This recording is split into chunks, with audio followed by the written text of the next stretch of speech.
मसीह यस्सु के जिंदा बाबरकत जलाली और कादिर नाम में आप सबकी सलामती हो। सबसे पहले तो मैं खुदावंद खुदाए कादिर मुतलिक का शुक्रगुजार हूँ जिसने आज ये मुमकिन किया है कि मैं खुदावंद के कलाम की खिदमत जो है कर सकता हूँ। हालेलुया।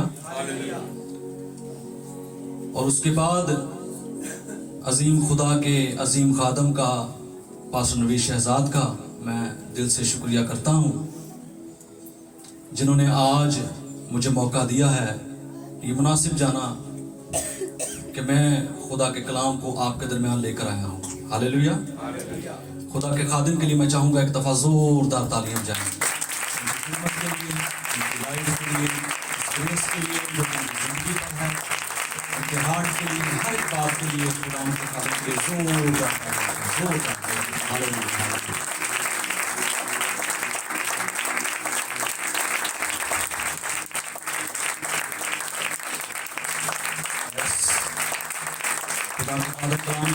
दो चंद इज्जत के लायक हैं, डबल इज्जत के लायक हैं। Hallelujah hallelujah. आप अच्छा कर रहे हैं।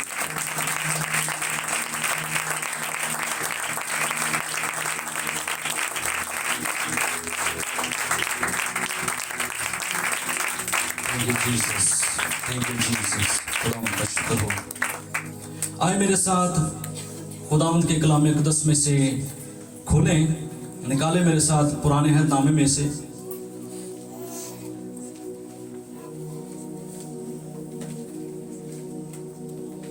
ज़बूरों की किताब और उसका दूसरा ज़बूर है।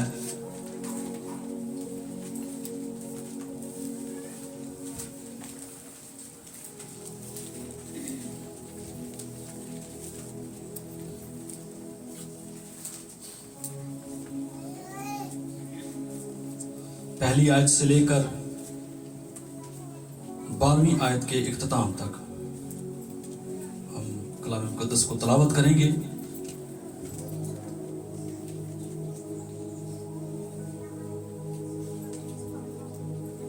निकाल लिया सबने? आमीन। कलाम मुक़द्दस में कुछ यूं मरकूम है, कौमें किस लिए तैश में हैं और लोग क्यों बातल ख्याल बांधते हैं। खुदावंद और उसके मसीह के खिलाफ जमीन के बादशाह सफ आराई करके और हाकिम आपस में मशवरा करके कहते हैं, आओ हम उनके बंधन तोड़ डालें और उनकी रस्सियां अपने ऊपर से उतार फेंकें।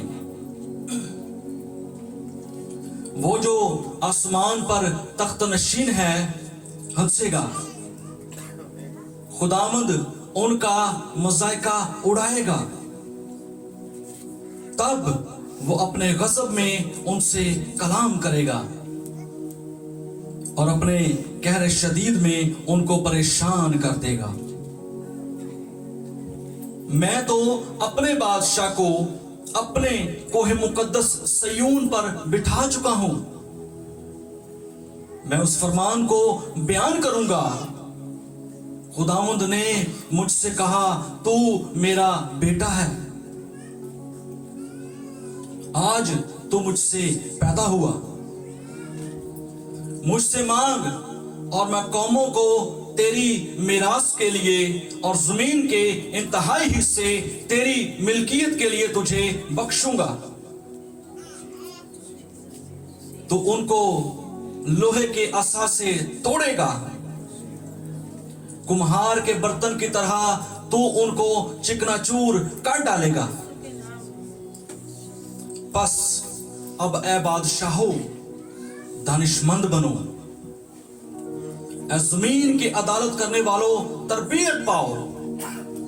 डरते हुए खुदावंद की इबादत करो, कांपते हुए खुशी मनाओ।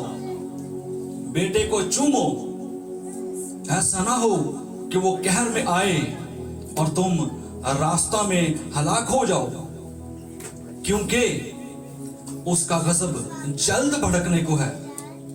मुबारक है वो सब जिनका तवक्कुल उस पर है।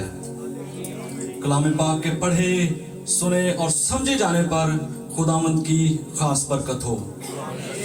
आमीन। मेरे अजीजों, आज के जो कलाम का जो टाइटल है, जो उन्वान है, वो है खुदावंद का बरगजीदा बादशाह या खुदावंद का ममसू बादशाह। ज़बूर 2 के बारे में अगर हम बात करें तो ये एक शाहाना ज़बूर है, ये एक रॉयल साम है। इसका फोकस जो है खुदा की जलाली बादशाहत या ग्लोरियस रेन पर है। इस ज़बूर के सरनामे में चूंकि ये तो नहीं लिखा कि ये किसका ज़बूर है या किसने इसको तसनीफ किया या किसने इसका मुसन्निफ कौन है, लेकिन नए अहदनामे में रसूलों के अमाल और उसके 4थे बाब और उसकी 24वें से 26वीं आयत में दाऊद नबी को, दाऊद बादशाह को जो है इसका मुसन्निफ करार दिया गया है। एक बड़ी दिलचस्प बात है कि ज़बूर 2 और ज़बूर 110 ये 2 ऐसे ज़बूर हैं जिनमें हमारे खुदावंद यीशु मसीह की आने वाली बादशाही के बारे में हमें बताया गया है और उसके बारे में पेशन गोइयां हुई है, नबूवत हुई है। और नए अहदनामा में इस बात की तस्दीक और तौसीक जो है हमें इस तरह से मिलती है कि अमाल 13 उसकी 33 में, इब्रानियों उसका पहला बाब और 5 और 6 आयत में, मुकाशफा 2 26 और 27वीं आयत में और मुकाशफा 12 उसकी 5 आयत में। ये मैंने वो बताए हैं आपको हवाले जिनमें खुदावंद यीशु मसीह की आमद जो कि दोबारा आमद है वो किस तरह होगी, इन हवालों में ये बयान करता है।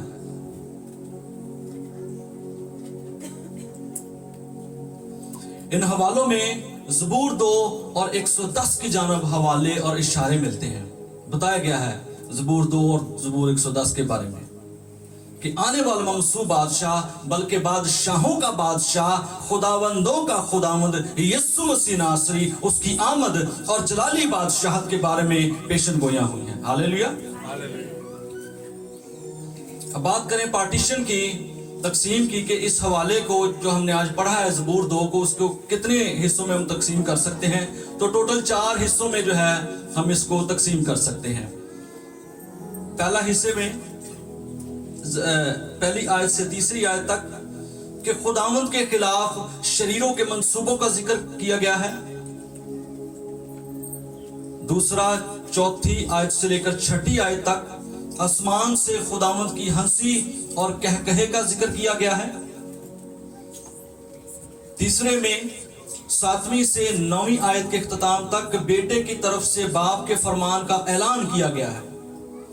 और आखिर में 10 से 12वीं आयत के इख्तिताम तक कि तमाम कौमों को बेटे की फरमाबरदारी का बुलावा बख्शा गया है। हालेलुया। आपने मेरे साथ रहना है। सो आइए स्टेप बाय स्टेप जो है इस ज़बूर को समझने की कोशिश करें तफसीरी नुक्ता नज़र से, इतलाकी नुक्ता नज़र से कि आज ये ज़बूर हमें जो है क्या पैगाम देता है। पहले हिस्से की जानिब बढ़ेंगे। खुदावंद खुदा यानी यहोवा खुदा, खुदा बाप और उसके मसीह यानी उसके मसा किए हुए बादशाह के खिलाफ इस दुनिया के शरीर बादशाह जो हैं वो बुरे मंसूबे बांधते हैं, वो बुरे मंसूबे रखते हैं। गौर करें, आयत 2 में लिखा है कि खुदावंद और उसके मसीह के खिलाफ जमीन के बादशाह सफ आराई करके और हाकम आपस में मशवरा करके कहते हैं कि आओ हम उनके बंधन तोड़ डालें। क्या करें जी? आओ हम उनके बंधन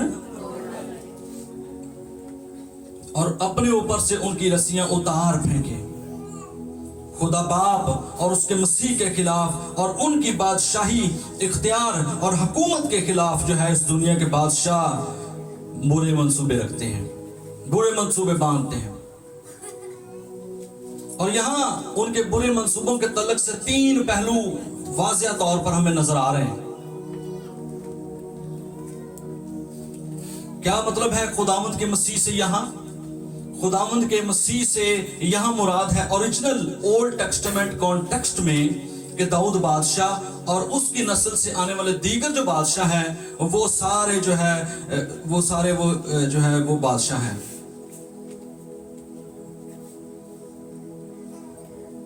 इर्द गिर्द की कौमों के बादशाहों ने यहोवा खुदा के मस्साशुदा बादशाह के खिलाफ जो है मंसूबे बांधे हैं। दूसरे नंबर पर नबूवती तौर पर प्रोफेटिक पर्सपेक्टिव से यहां खुदा के मसीह से मुराद हमारा खुदावंद यीशु मसीह है।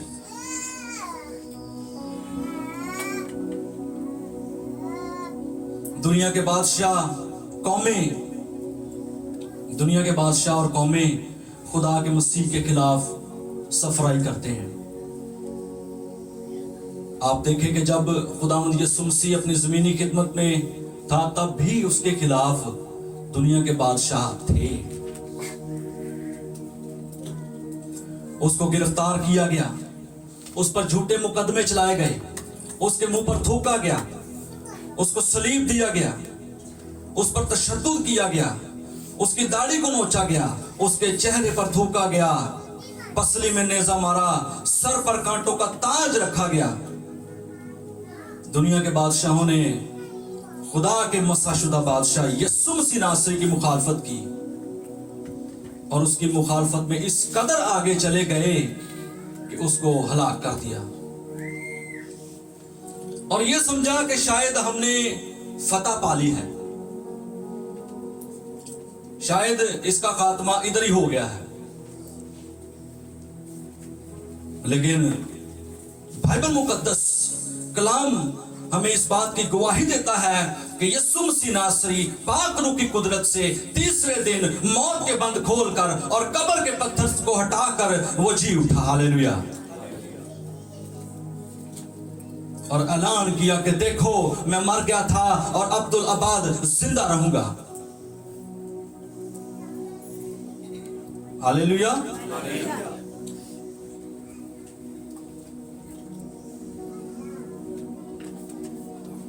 और तीसरे नंबर पर खुदा के मसीह के खिलाफ दुश्मनों की सफराई का यह है कि हर जमाने में खुदा के मस्साशुदा लोगों के खिलाफ भी इस दुनिया के बादशाह होते हैं। आप देखें जो रिसेंटली जो वाकया हुआ जड़मवाला का, वो भी इसकी एक मिसाल ही है कि खुदा के मस्साशुदा लोगों के खिलाफ इस दुनिया के बादशाह जो है सफराई करते हैं, हमले करते हैं। ऐसे ही है। लेकिन याद रखें इंजील की बुनियाद हमारे खुदा की बादशाही है और इस दुनिया में शैतान, गुनाह और मौत की बादशाही है। लेकिन हमारे लिए तसल्ली की बात, हमारे लिए हौसले की बात यह है कि जिस तरह खुदा ने दाऊद बादशाह को कभी तन्हा ना छोड़ा, जिस तरह खुदा ने यीशु मसीह को कभी तन्हा ना छोड़ा, आज वो मुझे और आपको भी तन्हा नहीं छोड़ेगा। चाहे जितनी मर्जी मुखालफत हो, तनकीद हो, हमले हो, तशद्दुद हो, हमारे खुदावंद ने ना कभी हमको तन्हा छोड़ा था और ना ही कभी तन्हा छोड़ेगा। हालेलुया।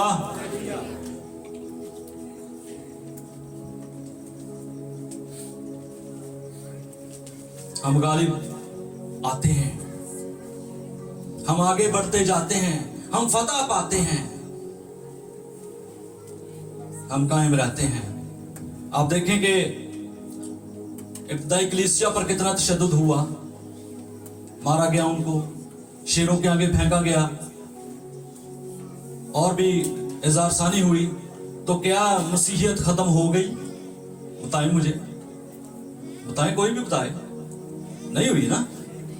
तो जिस तरह खुदावंद ने उनको तन्हा ना छोड़ा, उनके साथ रहा है, आज खुदावंद मेरे और आपके साथ भी है।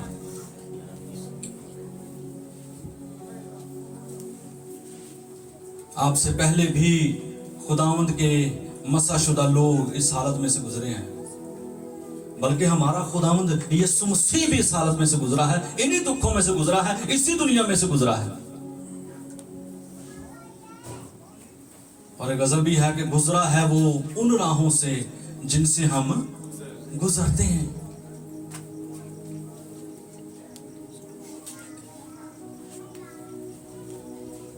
दूसरे हिस्से की जानिब बढ़ेंगे, आयत नंबर 4 से लेकर 6 तक,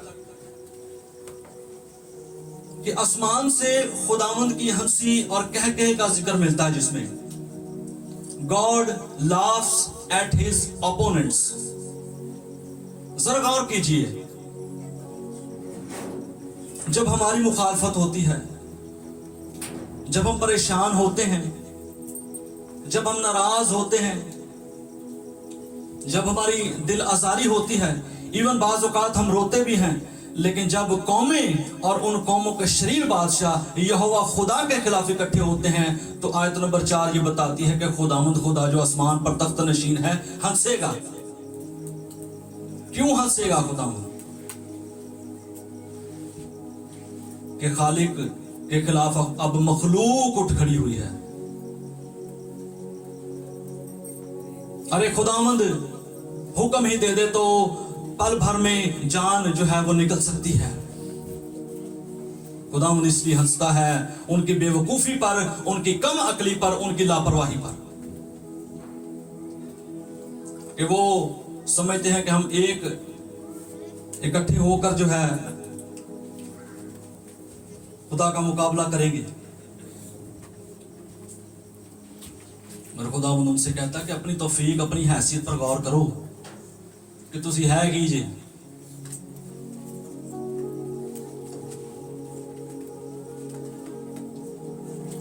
आदमजाद क्या है कि तू उस पर गौर करे। वो हुक्म दे तो जमीन के बादशाह जो शरीर हैं वो पल भर में जो है ऐसे क्या हो सकते हैं। लेकिन मेरे अजीजों, खुदा मौका देता है बदलने का, तौबा का। खुदावंद उनको जो है ये नहीं चाहता, खुदा किसी की हलाकत नहीं चाहता, बल्कि वो तौबा तक चाहता है कि नौबत पहुंचे, ये बच जाएं उस अजाब से, ये बच जाएं उस गजब इलाही से। जमीनी बादशाह आलमगीर खुदा के खिलाफ जो है उठ खड़े हुए, सफे बांधे निकले हैं। खुदा घबराता नहीं, वो परेशान नहीं होता, बल्कि अपने दुश्मनों पर हंसता है, उनका मजाक उड़ाता है। बाज़ औक़ात हमें भी अपने मुश्किल हालात पर हंसने की जरूरत है। बात को समझ रहे मैं क्या कह रहा हूं? आपके सामने परेशानी, दुख, तकलीफ चाहे कितनी भी बड़ी क्यों ना हो, आपको यह पता होना चाहिए कि आप मसीह में क्या हैसियत रखते हैं।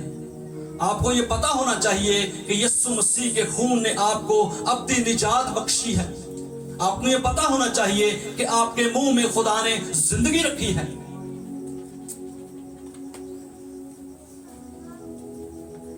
लेकिन बाज़ औक़ात जो है लोग इसको बड़ा ही सीरियस ले लेते हैं, डिप्रेशन में चले जाते हैं, अफसुर्दगी का शिकार हो जाते हैं, परेशान रहते हैं, बीपी डाउन अप हो जाता है। लेकिन मेरे अजीजों, खुदा कादर मुतलिक पर ईमान रखें और अपने आप को पहचाने, अपने आप को जाने और अपने हालात पर हंसना सीखें। भावें मुश्किल कितनी वड्डी क्यों ना है, हंसना इसलिए नहीं कि हमने हालात से निमटना नहीं है या हालात को का जो है मुकाबला नहीं करना। हंसना इसलिए है क्योंकि हमें पता है कि हमारा खुदा जिंदा खुदा है। उसके सामने ये हालात को बदलना कोई बड़ी बात नहीं।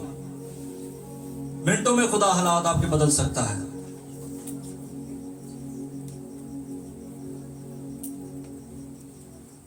हमारा एतमाद, हमारा भरोसा, हमारा तवक्कुल, हमारा यकीन खुदा पर होना चाहिए।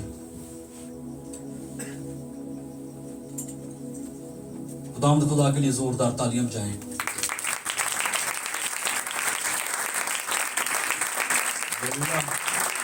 क्योंकि हमारे एतमाद और भरोसे को कभी भी ठेस नहीं लगने देता, कभी भी हमें तन्हा नहीं छोड़ता।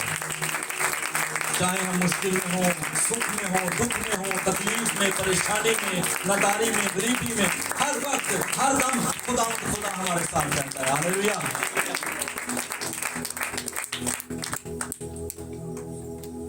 हमारे दुश्मन का हमारे खुदा के साथ कोई मुकाबला ही नहीं। हालेलुया। पाक रूह के वसीला से खुदा आज आपके दिलों में बसता है। आपके साथ है, खुदा आपके अंदर है। जब खुदा हमारे साथ है तो कौन हमारा मुखालिफ है? कोई है खुदा से मुकाबला कर ले? कोई है? बताएं। नहीं। फिर खुदा उनकी हंसी का जवाब आयत नंबर 6 में यूं देता है, मैं तो अपने बादशाह को अपने कोहे मुकद्दस सयून पर बिठा चुका हूं। भावें तुसी जो मर्जी कहते रहो, चाहे हालात कितने भी नेगेटिव क्यों ना हो, आपको कोई उम्मीद नजर नहीं आ रही, लेकिन खुदा क्या कहता है कि मैंने जो मंसूबे तेरे लिए बनाए हैं वो जरूर पूरे होंगे।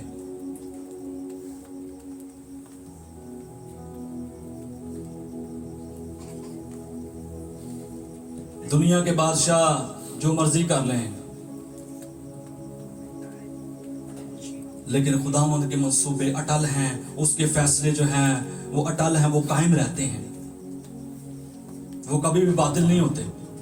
ये नहीं है कि आज खुदा का मंसूबा हमारी जिंदगी के लिए और है और कल और हो जाएगा।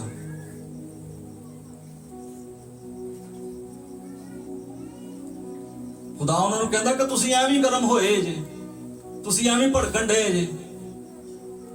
खुदा उनका मजाक उड़ाता है, मजाइका उड़ाता है और हमें तसल्ली और उम्मीद बख्शता है कि आप आज परेशान ना हो।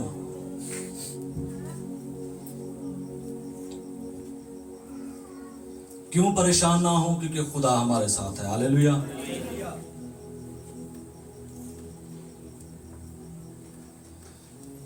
और सयून ये वही जगह है जहां पर मेरे और आपके यीशु मसीह ने भी जान का नजराना पेश किया, कुर्बानी की।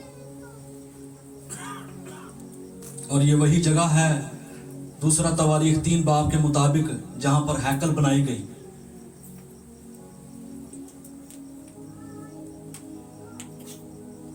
और ना सिर्फ ये कि खुदा ने दाऊद को मसा करके यरूशलेम में तख्त पर बिठाया, बल्कि नबूवती नुक्ता नजर के मुताबिक जब दुनिया के बादशाहों ने उसके खिलाफ सफअराई की तो यीशु मसीह नासरी को कत्ल कर डाला उन्होंने, लेकिन खुदा ने उसको भी तीसरे दिन मुर्दों में से जलाया, जिंदा किया। बाज लोग सोचते होंगे कि जिन्हें मर गए ने उन्हों का की, जो इजासानी में चले गए, उनके लिए जिंदा उम्मीद है। मरे नहीं बल्कि सो गए हैं।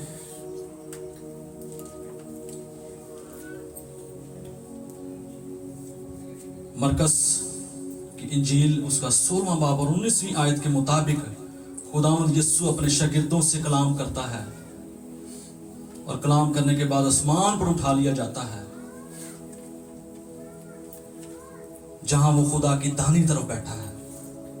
बताने का मेरा मकसद ये है कि अगर आप इस दुनिया से रुखसत हो भी जाते हैं तो भी आपके लिए जिंदा उम्मीद है। वो ये जिंदा उम्मीद है कि जिस तरह खुदा ने यीशु मसीह को दाहिनी तरफ, अपनी दाहिनी तरफ बिठाया, तख्त पर बिठाया, आप भी उसके साथ बैठेंगे।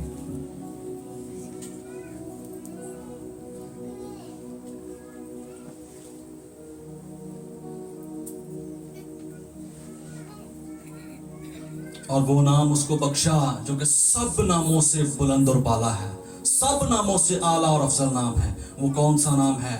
वो यीशु नाम है,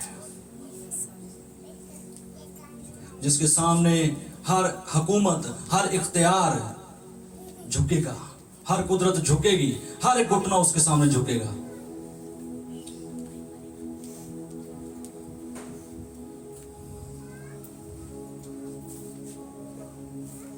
आप जिस्मानी तौर पर इस जमीन पर जिंदगी गुजार रहे हैं, लेकिन आपकी रूहानी पहचान, रूहानी मर्तबा, रूहानी एजाज ये है कि रूह में आप आसमान पर खुदावंद यीशु मसीह के साथ बैठे हैं और आसमान, जमीन, बल्कि जमीन के नीचे की मखलूकात, बल्कि तमाम कायनात पर बादशाही कर रहे हैं। हालेलुया। मानते हो कि बादशाही कर रहे हो कि नहीं? मानते हैं आप। हालेलुया। इसलिए मेरे अजीजों, कभी भी खुद को कमजोर, नहीफ, नादार, लाचार ना समझें।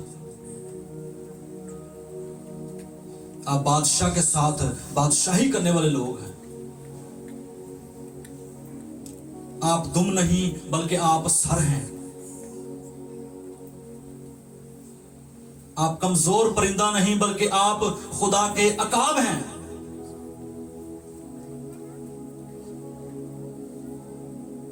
अपने हालात पर हंसना सीखें। अपनी बादशाही और पहचान का ऐलान करें, डिक्लेयर किया करें कि मैं जिंदा खुदा का बेटा हूं, मैं शाही काहिनों का फिरका हूं, मैं मुकद्दस कौम हूं। दुख तकलीफ बीमारी मेरा कुछ नहीं बिगाड़ सकती। डिक्लेयर किया करें अपने बच्चों के लिए, अपने आप के लिए।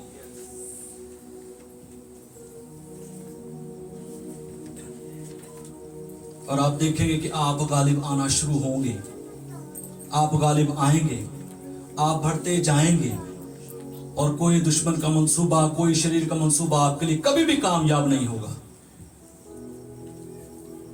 ईसाया नबी के सहीफा में लिखा है कि कोई भी हथियार जो तेरे खिलाफ बनेगा कभी भी काम में ना आएगा।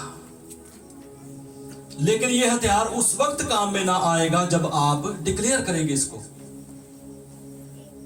अभी देखें, इधर एक तलवार पड़ी हो, वो पड़ी रहे, वो इस्तेमाल ही ना करो तो वो बचाएगी तानू?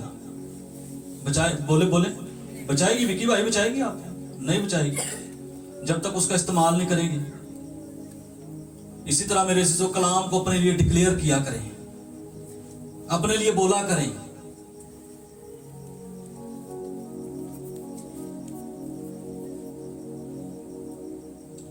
पाकिस्तानी मसीहियों का एक बहुत बड़ा अलमिया, एक बहुत बड़ा जो है एक सैड पार्ट ये है कि उनको अपनी पहचान का ही नहीं पता होता।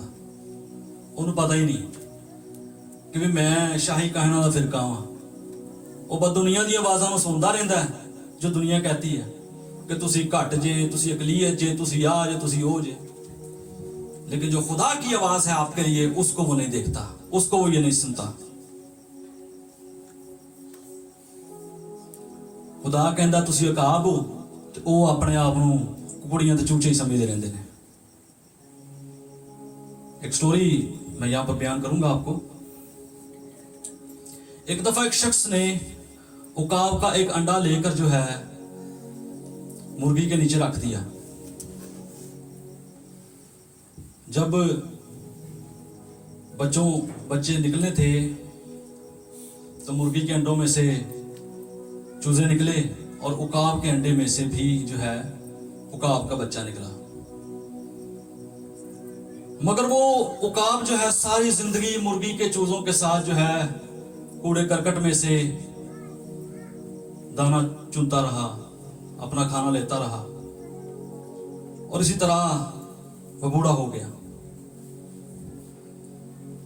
और एक दिन जब उस उकाब ने आसमान की तरफ निगाह की, देखता है कि एक परिंदा उड़ रहा है बड़ा ऊंचाई पर। वो पूछता है कि ये कौन सा जो है परिंदा है, तो उसको बताया जाता है कि ये उकाब है, ये आसमानों में उड़ता है। It is an eagle. ये जमीन की बुलंदियों में शाहाना परवाज करने के लिए बनाया गया है। वो उकाब बड़े गौर से देखता रहता है उसको, कहता अच्छा, ये कहकर गर्दन झुकाकर फिर अपना वही काम करने लग पैदा है, फिर दाना चुनने लग पड़ता है और इसी हाल में मर जाता है। जैसे ये उकाब अपनी सारी जिंदगी अपनी पहचान को ना दरियाफ्त कर सका, उसको पता ही ना चला कि मेरा काम जो है जमीन पर चलना फिरना नहीं, मेरा काम उड़कर जो है काम करना है मेरा। तो मेरे अज़ीज़ों, आपको और मैं आपके साथ मैं आज यही रखना चाहता हूं कि आप मसीह में अपनी पहचान को देखें। दुनिया की आवाजों की तरफ ही गौर ना करते रहें कि दुनिया हमें कमजोर कहती है। आपका काम परवाज करना है, आपका काम उड़ना है। हालेलुया। बहुत से पाकिस्तानी मसीही भी आज अपनी पहचान को नहीं जानते। वो अपने आप को डिग्गी टट्ठी समझते रहते हैं। थोड़ी जी बीमारी आ गई तो पादरी साहब ने फोन कर दो जी, पादरी साहब है दुआ करना जरा, मैं राती खाब च वेख लिया। कहते तुसी भावें नहीं कहते लेकिन बहुते कहते ने। अपनी पहचान के मुताबिक जिंदगी गुजारना सीखें, अपने हालात पर हंसना सीखें, अपने लिए वर्ड ऑफ गॉड को डिक्लेयर करना शुरू करें। तो कि तुसी भी तो नहीं हो काम दे बच्चे वागू सिर सुट के ते बस ठीक है जी, जो रूटीन बजी उत्थे ही बस।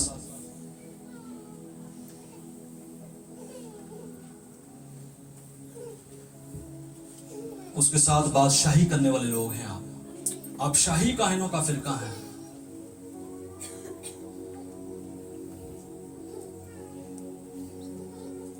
जिनको हुकूमत इलाहिया बख्शी गई है, जिनको खुदा ने बादशाही दी है।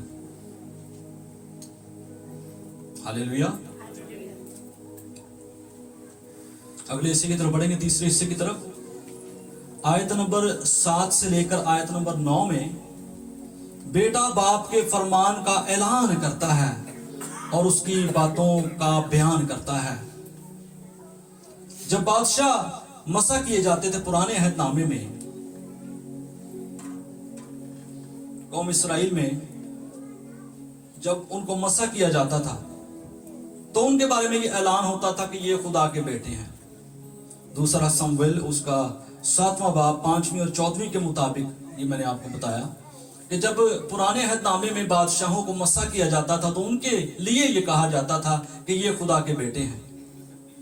नए अहदनामा में ममसू बादशाह यीशु मसीह भी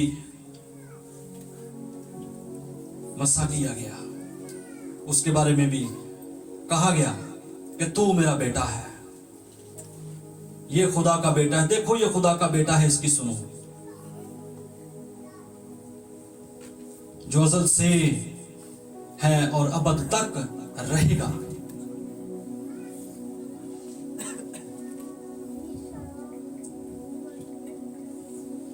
और उसकी हुकूमत के बारे में लिखा है कि लोहे के आसा से वो हुकूमत करेगा।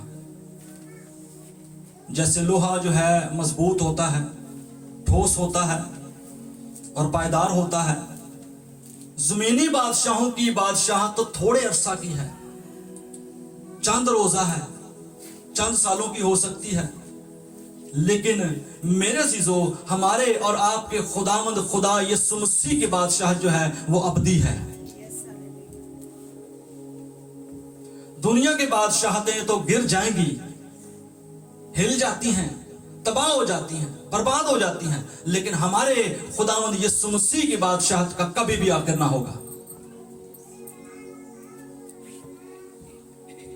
ये मजबूत रहेगी, कायम रहेगी और जो है पायदार और खड़ी रहेगी।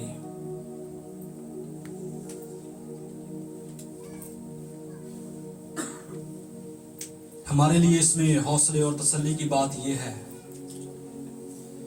कि यीशु मसीह के सबब से और पाक रूह के वसीला से मेरे भाई मेरी बहन हम भी खुदा के बेटे और बेटियां हैं। हालेलुया।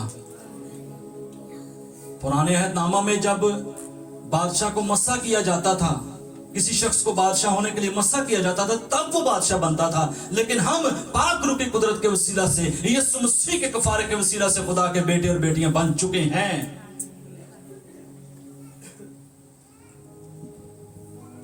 आपकी पहचान किसी से कम नहीं है, आप हकीर नहीं हैं, आप नहीफ नहीं हैं, आप कमजोर नहीं हैं, आप जोरावर हैं। बस समझने की जरूरत है इसको।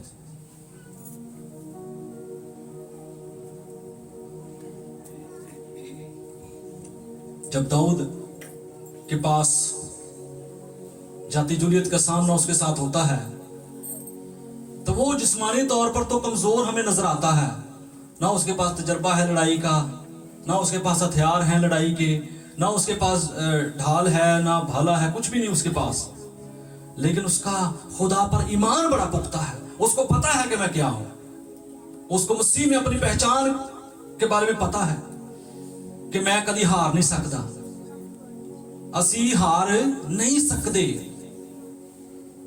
भावें साडे सामने कोई लश्कर आ जाए, क्यों हम हार नहीं सकते? क्योंकि खुदा हमारे साथ है। हालेलुया। जिस तरह दाऊद बादशाह के साथ खुदा था और उसको जाति जुलियत पर फतह दिलाई, आज खुदावंद आपके सामने अगर कोई जाति जुलियत है तो खुदावंद आपको फतह दिलाएगा। बस आपका ईमान, आपका कनेक्शन जो है खुदा के साथ मजबूत होना चाहिए।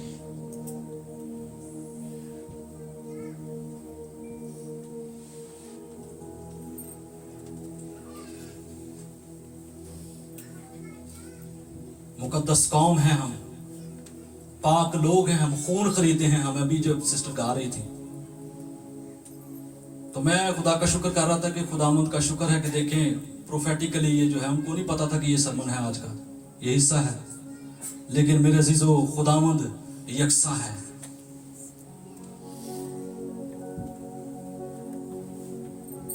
आखिरी नुक्ते की तरफ बढ़ेंगे। तमाम कौमों को बेटे की फरमाबरदारी का बुलावा बख्शा गया है। 10वीं आयत में खुदा जमीन के बादशाहों को चैलेंज देता है और कहता है कि बस अब ए बादशाहो दानिशमंद बनो।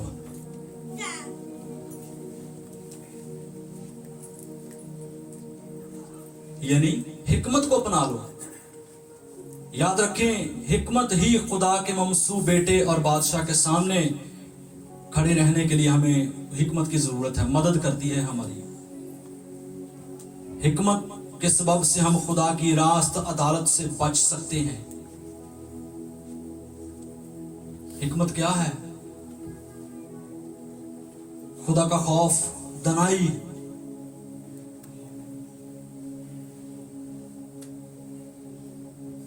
यहां भी यही लिखा है कि दानिशमंद बनो, डरते हुए खुदावंद की इबादत करो,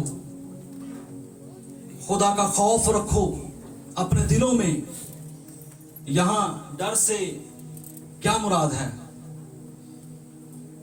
मैं पहले आपको यह बताना चाहूंगा कि डर से क्या मुराद नहीं है। डर से यह नहीं मुराद कि खुदा जो है सुल्तान राय वांगू कोई गंडासा फड़िया उन्हें ते असी अवाम वांगू डरन डे हैं कि खुदा तो बचाओ सानू। मेरे अजीजों, डर का मतलब यहां पर ये नहीं है। डर का मतलब ये है कि खुदा के एक साथ गहरी इफ़ाकत रखना, खुदा के साथ गहरी हुजूरी में जाना, खुदा के साथ गहरे ताल्लुक में जाना। जब आपका ताल्लुक खुदावंद के साथ मजबूत होगा, जब आपका राबता खुदावंद के साथ पैवस्त होगा, तब आपको पता होगा कि आपकी क्या पहचान है और आपके पीछे कौन खड़ा है। तो जे असी डरते ही रवांगे जमीन दे बादशाहों तो, फिर तो पूरियां पै गई। नवाज भाई, ऐसे ही हमें जमीन के बादशाहों की आवाजों पर नहीं गौर करना, हमें खुदा के कलाम पर गौर करना है। कलाम आपको मुकद्दस कौम कह रहा है, कलाम आपको शाही कहनों का फिरका कह रहा है, कलाम आपको कमजोर नहीं कहता, कलाम आपको जोरावर कहता है। तो हम क्यों अपने आप को कमजोर समझते हैं?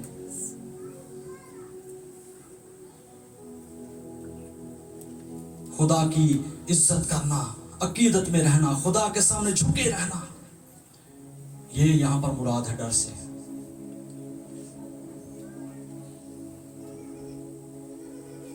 अगर आपका ताल्लुक खुदा से मजबूत होगा, दुनियावी तौर पर इसको मैं आपको समझाने की कोशिश करता हूं और आसान करके।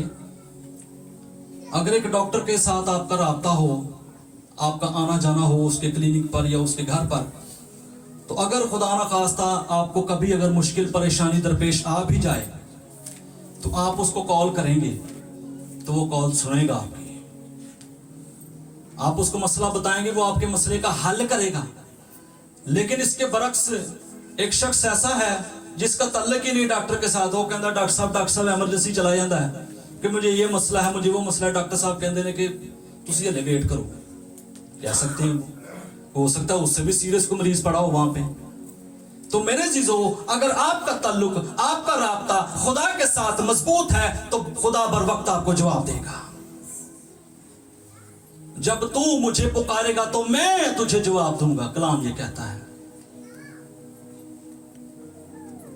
जब खुदा की हजूरी में जाना ही नहीं, संडे से संडे बस इबादत करनी है, तो फिर ऐसे तो नहीं चलेगा फिर काम।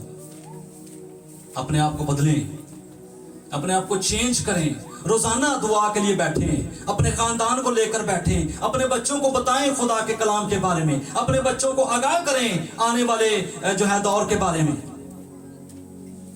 उनको बताएं कि आप शाही काहनों का फिरका हैं, तुसी मुकद्दस कौम जी। खुदा ने अपने बेटे के खून के वसीला से आपको और मुझे खरीदा है।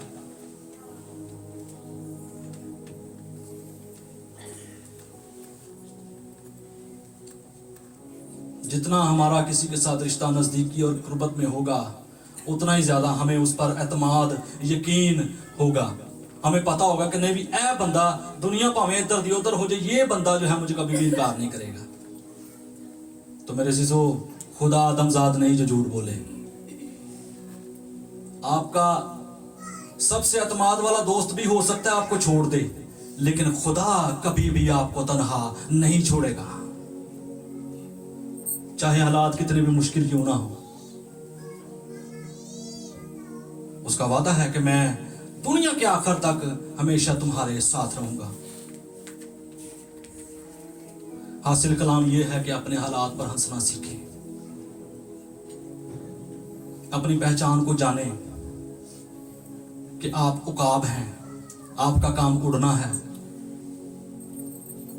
कुकड़ियां तो चूचे ना समझ दे रहो अपने आप, कमजोर ना समझो अपने आप जोरावर हैं मसीह में, आप शाही काहनों का फिरका हैं। याद रखें कि आप आम लोग नहीं हैं, बल्कि जिंदा खुदा के बेटे और बेटियां हैं। बेटे को चूम लो, उसके साथ गुर्बत में चले जाओ, उसके साथ वक्त गुजारें, उसके कदमों में बैठें, कलाम को पढ़ें, अपनी फैमिलीज में अल्टर बनाएं, अपनी फैमिलीज में अपने खुदा के कलाम को पढ़ें, अपने बच्चों को बताएं, रोजाना की बुनियाद पर ये रूटीन सेट करें, एक टाइम दें खुदा को। फिर देखें आपके हालात बदलते हैं कि नहीं बदलते। करके तो देखो, ताकि खुदावंद जो है आपको बरकत दे सके। उसके कलाम को कबूल करें।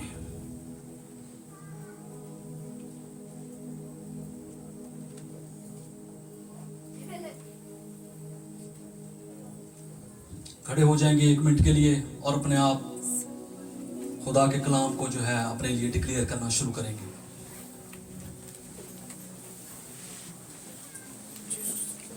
हालेलुया। और मैं मर्द खुदा से जो है गुजारिश करूंगा कि वो आएंगे स्टेज पर। हालेलुया। आंखों को बंद कर लें, अपने हाथों को उठा लें।